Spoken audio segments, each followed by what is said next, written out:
A weather delay in the top of the fourth at the College World Series with LSU and UCLA. We're here to keep you company. It's Locked on LSU. Here we go.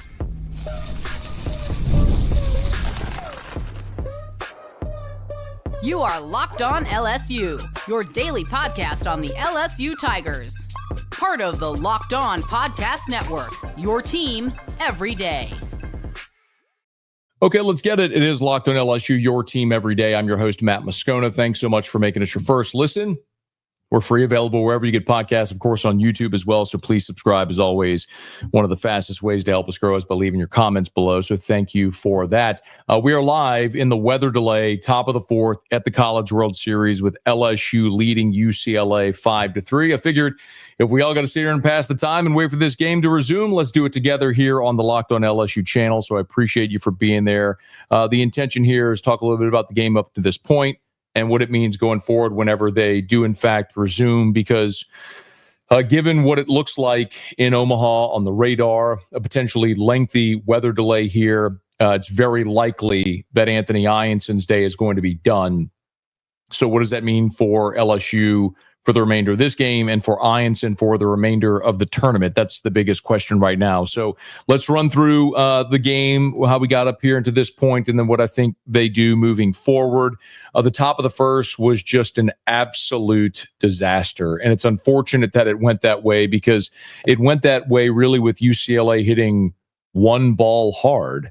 I mean, West singled to second base, and that was the play where Dickinson fielded it, tried to flip to Milam. I mean, Dickinson made what I would say is a more difficult play in the third, ranging to his right. But you had a runner on first. Chalosky comes up. He reaches on a fielder's choice. Hits the fielder's choice to shortstop to get the out at second. So you get a runner on first with one out. And then Levu singles to the left side. That was the chopper that got in the six hole. And then Martin doubled, and that was the one ball that was in the air to the outfield, and it wasn't even particularly hard hit. It just found a little spot.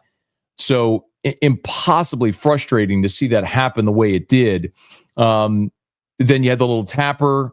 Brennan hit the tapper to back to the pitcher, which scored a run, of course, and then you had the ground out to shortstop where Milam made a great play to end it, and that half of the inning. But 3 runs came home, unfortunately, and if you were listening to AFR, we talked to UCLA's radio play-by-play man who shared an incredible statistic with us on the show, and I want to make sure that I read this correctly. But effectively, in this season, UCLA has been fantastic playing with a lead.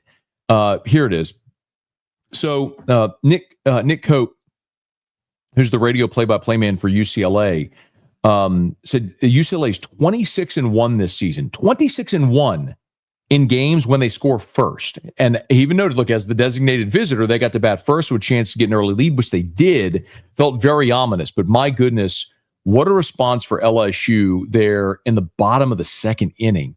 The bottom of the first, forgive me, where one pitch and Curiel grounds out, then Fry singles up the middle, and that felt like, okay, exhale. Like, it's going to be okay. They're throwing what amounts to a midweek arm, throwing mid-upper 80s, maybe low 90s that you see in any midweek at the box, and the offense got going.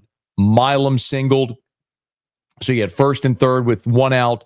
Then Jake Brown came up, and on an 0-2 pitch, it was so critical, man. On an 0-2 pitch with one out, the last thing in the world you want to do is go down there with one out, less than 2 outs in a row on third. You got to put the ball on the ground to the right side or in the air to get that run home. That is just team concept baseball, and you had to do it. And Brown came through with a single to the right side. Lefty, he had to be Deadpool there to get the ball to the right side to get that run home, and he did, and it got through. So that was awesome. And then, of course, Jones comes up, and on a 1-0 pitch, homers to right center on a ball that got out by that much. But in a blink, you're up 4-3, and all of that feeling evaporated. I will acknowledge I did tweet, like I think a lot of you did at that point, or were thinking it, but I tweeted it. Wouldn't mind a few quick innings with the weather rolling in to see how deep you can get in this ball game with Anthony Ionson on the bump, but you'd only make it through the third. A huge strikeout by Ionson of Chalofsky to end the second, and then a 1-2-3 third for Ianson, and it was quick innings. After a 23-pitch first inning, he went 11 pitches in the second inning and 10 pitches in the third. So he started to get efficient, what was great. And then LSU pushed a run across in the third. And I'm telling you, huge swing there. We'll see how what happens in this game as we proceed, but a huge swing by Luis Hernandez because Ethan Fry worked a 9-pitch walk to start the third inning, and then Milam walked behind him. So first and second with nobody out, and Jake Brown up, and then they make him bunt. And I say it all the time. Y'all don't mean to have the bunt conversation now. Everybody knows where everybody stands on this. But in that situation, and I get it, they went to the bullpen, they brought in a lefty, and we're going to talk about Brown splits against the lefty. And if you don't want Brown to swing the bat there against the lefty, then pull him out of the game. Let Josh Pearson hit there. Because to give away that at bat with that guy who got you an RBI single on a 2-strike pitch, a guy who's got home run power, a guy who's got as much ability as anybody on your team, and to ask him to bunt, and then especially with 2 strikes, when he doesn't bunt, you're at like Jake Brown probably hadn't bunted since he was 5 years old, man. Like, why are you asking a dude that's 6'2", 5'2" player, runs like a deer to bunt? It just. Anyway, it was, and then look, if you want to lay down the bunt first and second, nobody out, and a guy that struggles with splits against the lefties, I hate it, but whatever. But then with 2 strikes, when he can't get the bunt out, you don't leave that on. So Brown strikes out, and then Jones strikes out. And it looks like you're going to waste that. I mean, they gave you back-to-back walks to lead off the third, and then man, Luis Hernandez, boom, comes up with the RBI single to extend the lead to 5-3, which was massive. And then they went to John Pearson to pull Tanner Reeves out of the game. I mean, it's exactly what we talked about on AFR, if any, or on Locked On, if you heard our preview. Jay had a choice with a right-handed starting pitcher, probably was going offense early with Reeves, but as soon as they went to a lefty, you were going to see a Braswell come in as a defensive replacement. I think very similar to what we saw when LSU played West Virginia. And their ace, Griffin Kern, where you saw the first time the weird lineup where Pearson led off, then you went 5 straight righties.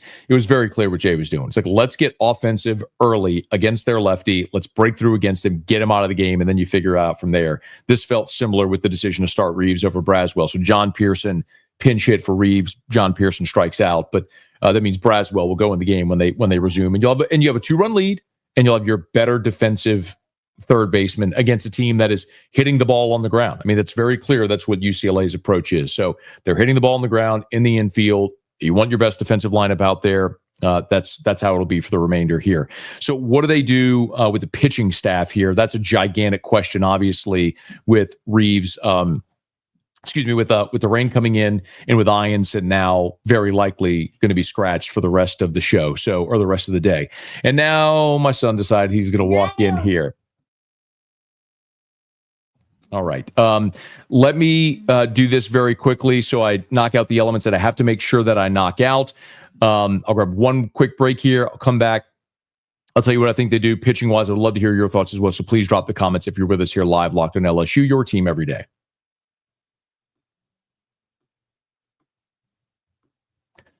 There's nothing like the NBA playoffs, the intensity, the buzzer beaters, the fans losing their minds. It's the kind of atmosphere you must experience live, and this year's matchups are already delivering. If you want in, Gametime makes it fast and easy to get seats, even for the biggest playoff games. Prices on the app drop the closer you get to tip-off, and with killer last-minute deals, panoramic seat views, and no surprise fees, Gametime is a total game changer. I'll tell you, I was just at Fenway Park this past Friday. We got our seats at Gametime. Awesome seats. We were 2 rows from the field right next to the Red Sox dugout, and I got them about an hour before first pitch on Gametime as I was watching the price drop as we got closer to first pitch. It is real. Check it out. Take the guesswork out of buying tickets with Gametime. Download the Gametime app, create an account, use the code LOCKEDONCollege for $20 off your first purchase. Terms apply. Again, create an account, redeem with the code LOCKEDONCOLLEGE for $20 off. Download the Gametime app today. Last minute tickets, lowest prices guaranteed. Okay, so Anthony Ianson is very likely going to be done for the day now. The one time I'll tell you where I can remember seeing a lengthy delay where the starting pitcher came back was the Stony Brook Super Regional back in 2012. And that's been 13 years, but it's such an outlier of a situation that you remember it.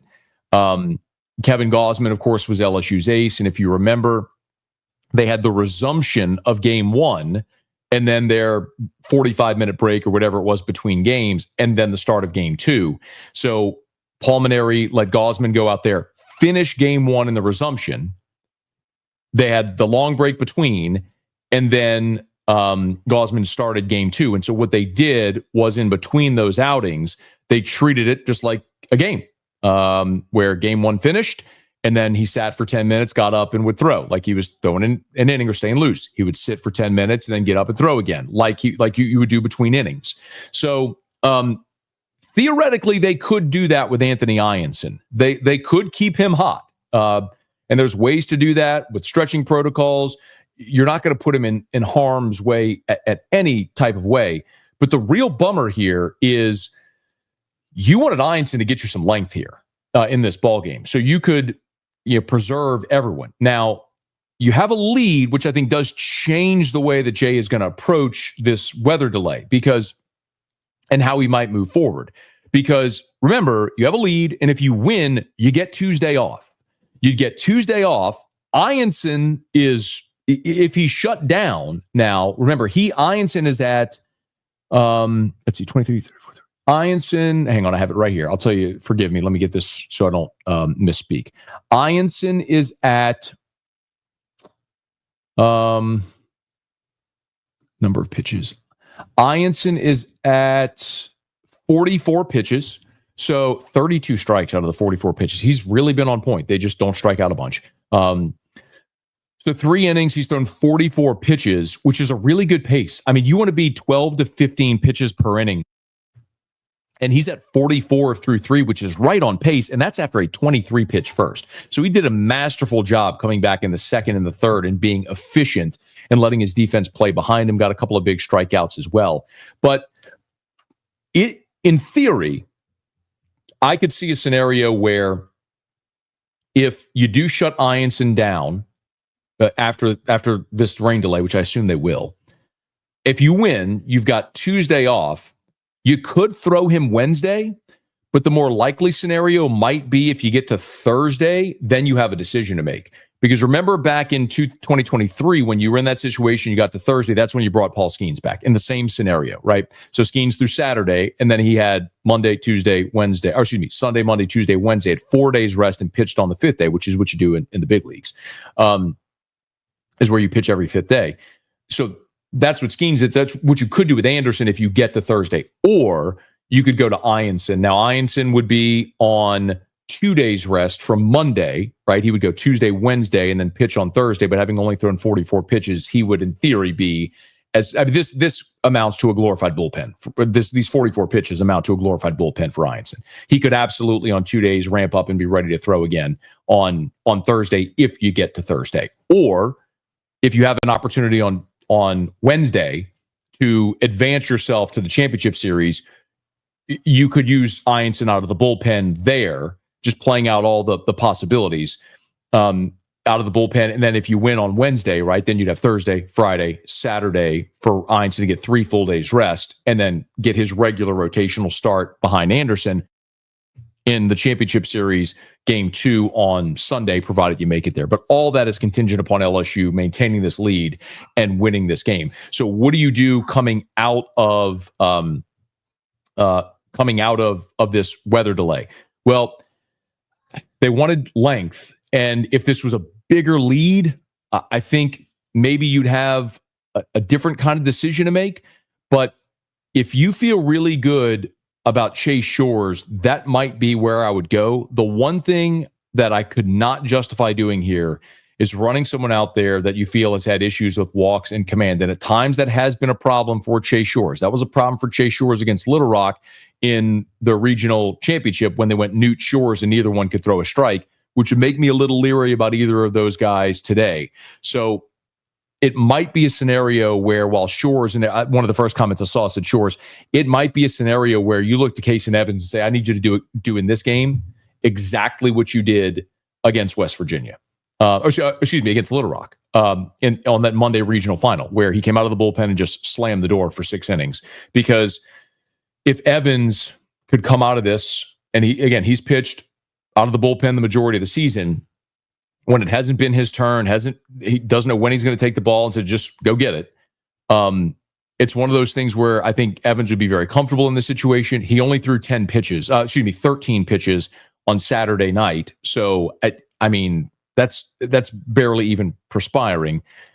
I think I would go to Kason Evans here and see if Kason Evans could even get you 6 innings and just let him go finish this ball game. Now, if you went to Evans and your offense continued to go, you'd love to see it where you didn't have to burn him until the weekend. You could use your up 10, down 10 guys and potentially have Evans back on either Wednesday or Thursday if it came to that. Hopefully it wouldn't come to that. I mean, again, ideally, you'd rather win this game right now, and then you take the day off Tuesday and go with your best guns available to go win Wednesday and advance yourself to the championship series, and you reset everything for Saturday, Sunday, Monday's best 2 out of 3 championship series. So I think coming out of this weather delay, if it's not Ianson, I think I would go Kason Evans. The other option is you could say, let me find someone who is completely different. I mean, Ianson is a righty that throws 97. Kason Evans is a righty that throws 97. Now, Ianson does have the big looping breaking ball. Evans really relies on a slider. You could look for something completely different. And the something completely different would be Zach Cowan. Now, I know you're going to roll your eyes and say, heck no. And I don't blame you for rolling your eyes and saying, heck no. Because 4 of the last 5 outings we've seen from Zach Cowan have not been good. But again, I think these are the conversations right now that Jay Johnson and Nate Yeske are having. And I think they probably had a plan in place because before this game even started, you could look at the radar, and we did, and know, man, that could be a problem when you had severe thunderstorm warnings in Omaha. Look, I mean, if this game, I just saw a comment. It said it was a laughing comment. It said if this game ends at 1:17 a.m. I get it, but if this game were in Baton Rouge, they never would have started because Jay would have pressured whatever game officials to make sure this game never started because of exactly what happens. So for everybody who wonders why there's always sunshine delays in Baton Rouge, this is why, because Jay will pressure whatever officials to make sure they don't start, so you don't have this situation where you start Anthony Ianson, you play for 3 innings, and then Ianson is shut down. So, as we kind of play through it, I get that a lot of you are probably going to roll your eyes at the thought of going to Zach Cowan. But if you want to show UCLA something different, you go to Cowan. Who isn't going to light up the radar gun and also has the swing and miss changeup. And it's something you could do, but it's contingent upon him throwing strikes. And the one thing that I would look at and say, and be really leery about, and forgive me, I want to pull this up so I have the numbers exactly. The one thing I'd be leery about, of course, are the walks. So here is the last month for Cowan. In his last, let's see, here we go. This is starting with the A&M series, right?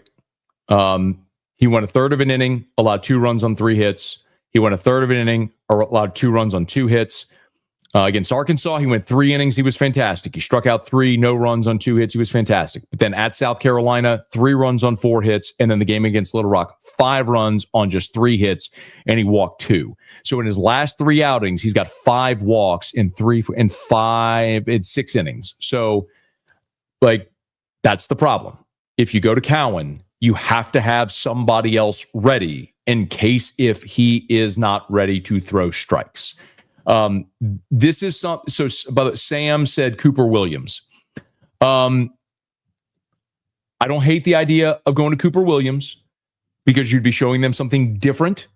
You'd be showing a fireball and lefty, but you're also talking about a guy that's never been on this stage that at times himself, Cooper Williams has struggled with throwing strikes. Now he has been fantastic of late, but I'd almost say if you're looking at a lefty, I mean, Connor Ware hasn't thrown significant innings in forever, but DJ Primo is the guy that's kind of been their first lefty out of the bullpen. I look at Cooper Williams.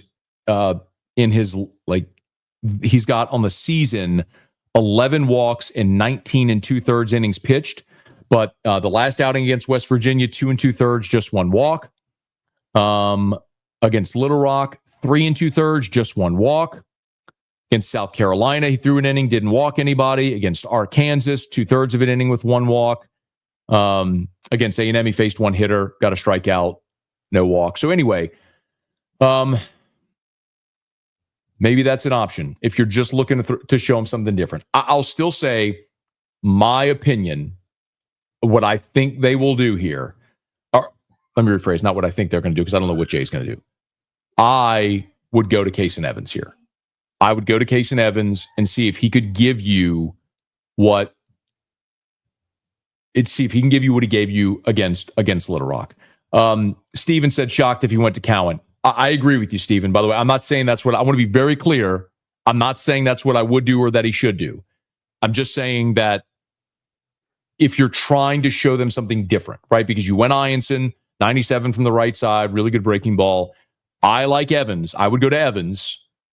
But if you don't want to go to Evans here and you want to show them something different, Cowan or a lefty, but then the question is, do you trust either of them to consistently throw strikes? That's kind of the question. I would trust Case and Evans with a 2-run lead to say, hey, can you go get me home or get me as close to home as possible? If you can go get me 4, 5, 6 innings, whatever it may be, you do it. Now, Sam said if he goes to Evans, who's going to start Wednesday?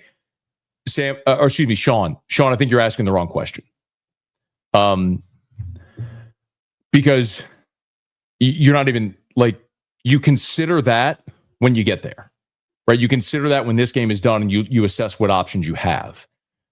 But the most important thing in this tournament, is starting 2-0. And you can't start 2-0 if you don't start 1-0, which is why they went Shores, Evans, and had Ianson hot, by the way. Remember, they had Ianson hot as well. So I get it. Why they did what they did. You got to win that first game. They did. They preserved Ianson, so he's out there now. Well, you got to go 2-0. So you throw, I think, your best arm that you have right now. I would like to. That's what I would like to see is to see if Evans could maybe get you some length. So. All right, do me a favor if you're with us live. 1,300 of you watching live with us. Thank you so much for being there. Please smash that like button. Subscribe to the channel. Those who are with us live here on YouTube, I appreciate it. I'm going to post this as a podcast, or some of you might be listening to this on podcast on demand, but out of obligation, I have to post it on podcast as well. So we appreciate y'all for being there with us. Let me see. I'm going to Hunt Palmer is in the press box there at the Chuck. I just messaged him to see if I can get an update from the press box, and I'll let you know if he hits me back with whatever the latest might be up to the minute here at 7:58 as we move through. TK said Arkansas is the big winner today in a lot of different ways. Gage Wood was awesome. Through the third no-hitter in the history of the College World Series, 19 strikeouts. That's a record for a 9-inning game. I looked it up. There was a guy in the 60s who had 20 strikeouts in a game, but it was a 15-inning game. But not only did they win, advance, avoid elimination, but Gage Wood effectively preserved everybody for Arkansas. So huge in more ways than one. Cade said, who does UCLA have left? So that's a good question. Hang on one second, because I'm not going to do this off of memory. I want to look up their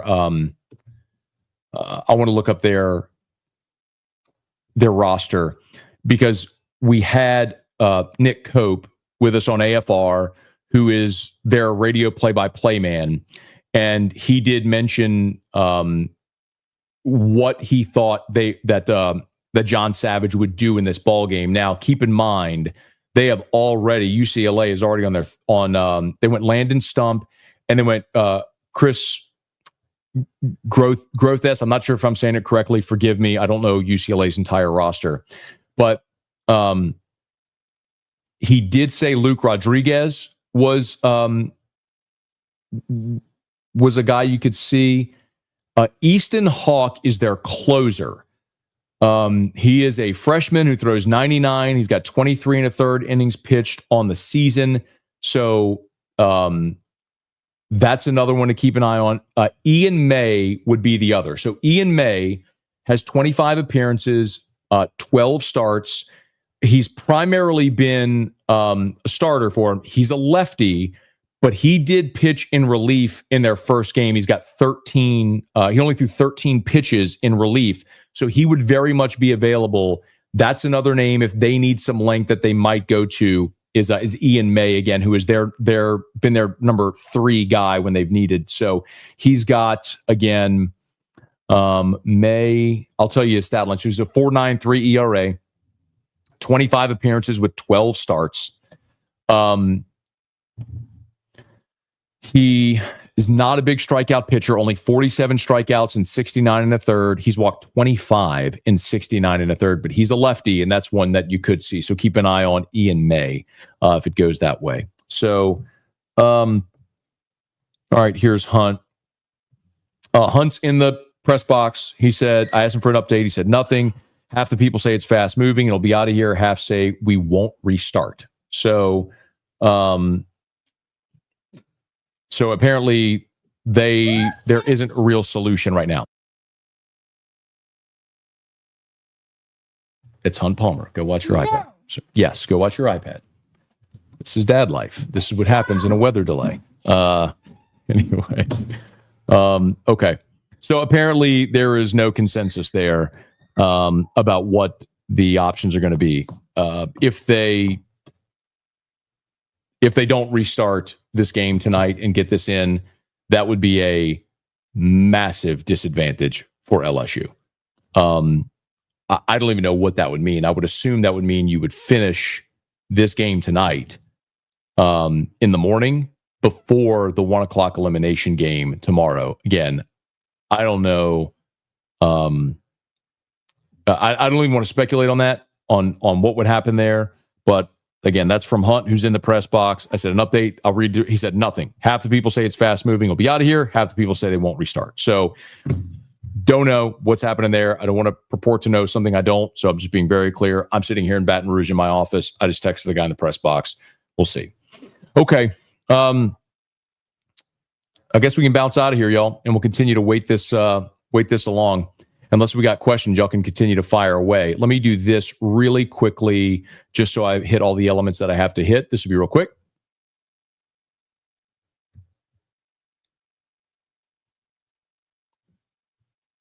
Okay. Any other quick questions? I agree with this completely. Bruce said if you go with Callan, you put him on the shortest of leashes. I completely agree. It's one of those things where if you put him in the game, you have somebody ready to roll. If anybody reaches against him, he got to come out. I completely agree with that. Logan, they may allow this to go. Let's see. I don't want to speculate. Drink that bottle of bourbon behind you. Bottle? Singular? I mean, with all this and everything in the cabinet, I got about 300 bottles in my office. Like, I drink that bottle. Okay, any more that we can get to here? LSU is one of the best teams. It is the best team at 1 a.m. We're fine. Let's see. All right. Let's see. A lot of confidence in the LSU offense after going down 3 in the first and tacking on insurance run there. That's one thing I think that shouldn't be understated here. As much as we're considering and concerned with what LSU does pitching-wise, UCLA's staff ERA is 4.40. Their biggest, best strikeout arm is Michael Barnett, their Friday guy. He's burned. They're number one. He's burned. Landon Stump, the guy who started this game, who you chased in the bottom of the third after he walked the first 2 hitters in the third, who gave him 2 innings, that was their number 2. The only other guy with double-digit starts on the season is Ian May, who I just mentioned, who is a lefty, but he is not going to overpower anybody. The point is, you're going to see a whole bunch of arms like you'd see in midweek games. I think LSU's offense, provided they come out of this weather delay focused, this should be relentless. Like, LSU should keep scoring in this ball game. So, file it away. We'll see how it goes. Okay, y'all, we'll wrap this thing up unless if there's any more. Any more. Juliet said, what about Maverick Rizzi? I wouldn't come out of the restart with Maverick Rizzi. Rizzi at this point, I think, has really has locked in his role as a situational reliever. Like, if you have a right-handed batter, you have to get a strikeout. You need a strikeout pitcher to come get you out of a bind. You go to Rizzi. For example, this is Rizzi's outings.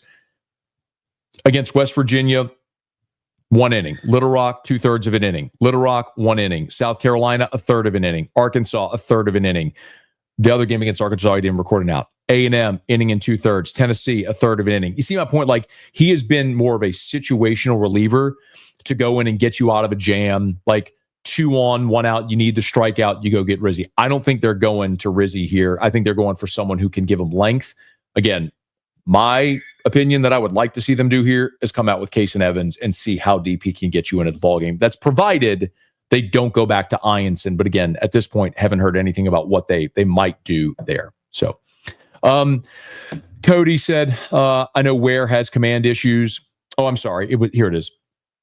I know Ware has control issues throughout midseason, but to start off, you had complete fair. Why not try to go back? Yeah. Connor Ware hasn't thrown a significant inning for LSU since, hang on, I'll tell you. You're, like, this is my point. You're not in the College World Series in the second game where you're trying to advance into the winner's bracket. You're not going to an unknown. Connor Ware didn't pitch in the SEC tournament, regionals, or super regionals. The last time that Connor Ware threw, he threw 1 inning at South Carolina in the opener that you lost 6-5, and he walked 4 hitters. He walked 4 of the 7 hitters he faced. He has not thrown since then. Like, you're not going to Connor Ware here at all. We talk about it all the time. By the time you get to the postseason, you've identified the 7 or 8 arms that you're going to count on that are going to run you through a tournament. And so you've got to be talking about, in whatever combination, Anderson, Ianson, Evans, Shores, Cowan, Myers, Rizzi, Newt, Cooper Williams. Like, those are the guys. Maybe Primo if you need a situational lefty. Like, that's it. Those are the guys you're using. Anyone else, they're your up 10, down 10 guys. If this game gets out of hand and LSU's winning 13-2, not 13-2, 13-3, then you might go to someone like that just to throw strikes and get you through it, so you didn't have to use one of your key arms. We saw LSU do that in the championship series against Florida in game 2 when it got out of the game. They lost 24, whatever it was. That's just when you're throwing anybody just to get you through it at that point to save all of your key arms for the next day. TK asked about William Schmidt. Again, he's an up 10, down 10 guy. He hasn't shown the ability consistently to throw strikes and get good hitters out. You're not going to him in a key spot here. Matthew said, you may have said it, but can it time out? I don't know. What I do know is, in talking to the NCAA official that was assigned to the Baton Rouge Regional and Super Regional, the rule was you had to start by 10:59 p.m.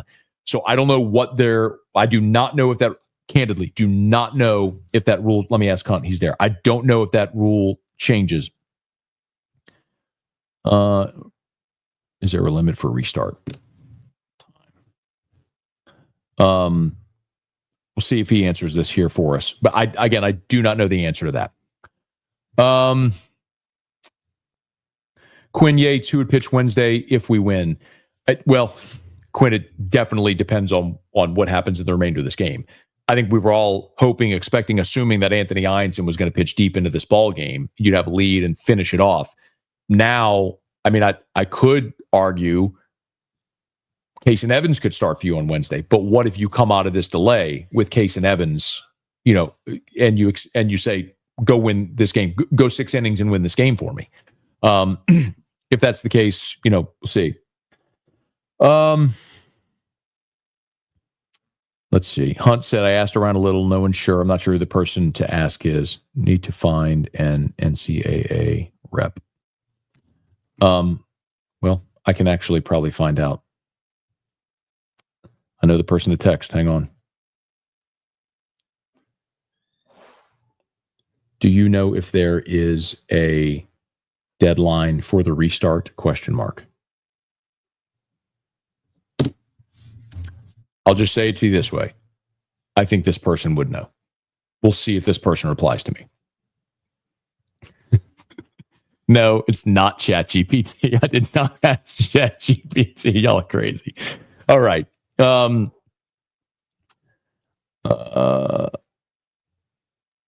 How beautiful was the hit Jones had? That's why he stays in the lineup. Great point. We did talk, if you're just joining us, we did start this show here, catching you up to this point. But yes, if you're an everydayer, you heard me say this on the show the other day. But I was at Yankees Red Sox in Boston on Friday night, and Jared Jones was over. Excuse me, Jared Jones, kind of like yours. Aaron Judge was 0 for 3 with 3 strikeouts against Garrett Crochet, and in the 9th, he had a solo homer to tie the game. That's why Jared Jones stays in the lineup. I'm not saying he's Aaron Judge. I'm just saying in today's game of baseball, you'll take 1 for 4 with 3 strikeouts if the one's a home run. And in this case, it's the 3-run homer that Jones hit. If he goes and strikes out his next 3 at-bats, it doesn't matter because he got you 3 RBI. That's why he stays in the lineup. But I think it's very clear that you need him lower in the lineup. You don't need him having the pressure of being at or near the top or top third of your lineup. You need him there in the 5 hole. Takes a ton of pressure off. So we'll see. David, how many innings has Shores given in length this year? Chase Shores' longest outing. Remember, Chase Shores did start the season as your number 3 starter. It was just a thing where he hadn't pitched in 18 months and had to get mound time to get more comfortable. Chase Shores, his long outing of the season, let's see. In his first 4 starts, he went 5 innings. Purdue, Fort Wayne, Omaha, Sam Houston, and North Alabama. He went 5 innings in all of those. He went 5 innings against Oklahoma as well. So for 5 times, he's gone 5 innings, and that's been his long outing of the season. Now, since then, since he moved into the bullpen, the longest outing he's had is 2 2/3. So we shall see. Okay. I don't have that answer yet, so my apologies. Okay, I'm going to bounce out of here, y'all. I do want to give another big, gigantic thank you to Our Lady of the Lake, which has been a sponsor on After Further Review, and they're now a sponsor here on Locked on LSU as well. And I'm sincerely grateful for the partnership that we've had. They're amazing people. Our Lady of the Lake is the championship health partner of LSU Athletics, but they also extend that championship health care not just to the athletes and the students, but to everyone, you and me. I've talked about my lengthy relationship with Our Lady of the Lake over my life, from volunteering at the Ronald McDonald Playroom at the Children's Hospital to now taking Drew to see specialists at the standalone Children's Hospital in Baton Rouge and being a part of fundraising efforts throughout my radio career to have that standalone Children's Hospital built to literally Tuesday morning, I'm going to see my general practitioner. My GP is Dr. Curtis Chastain with the Our Lady of the Lake Men's Health Group. So I'm very sincerely grateful for the partnership here. Our Lady of the Lake is so critically important to everything LSU does, not just the school, but athletics as well, and the partnership that they have there as a champion health partner. It's all encompassing. So sincerely, thank you to Our Lady of the Lake for joining us here as a new partner on Locked on LSU as well.